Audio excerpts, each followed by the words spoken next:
মনোমর মেঘের সঙ্গী উড়ে চলে দিক দিগন্তের পানে, নিঃসীম শূন্যে শ্রাবণ বর্ষণ সঙ্গীতে রিমিঝিম রিমিঝিম রিমিঝিম।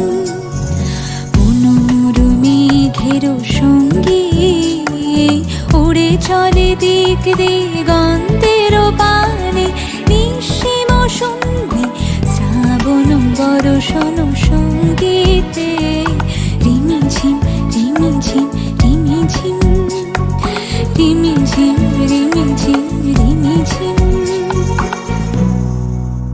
মনোমর হংস বলা